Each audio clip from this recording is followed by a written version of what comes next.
Tension అనే ఒక emotion అంటే అంత టెన్షన్. నెర్వస్‌నెస్ అనే ఒక ఎమోషన్ అంటే అంత నెర్వస్‌నెస్.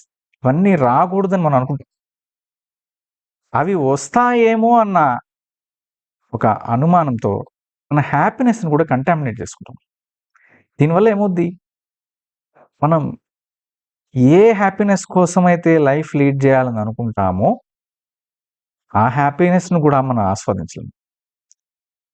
దానికోసమని అలాంటి ఒక రోజు వస్తుందిలే, ఆ రోజు కోసం ఈ రోజుని గడిపేద్దాంలే అనుకుంటూ పోస్ట్‌పోన్ చేసుకుంటూ వెళ్తాం.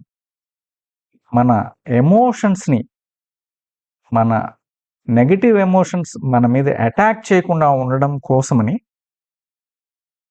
వాటిని అవాయిడ్ చేయడం కోసమని మన పాజిటివ్ ఎమోషన్స్‌ని కూడా అవాయిడ్ చేసుకుంటూ వెళ్తూ ఉంటాం.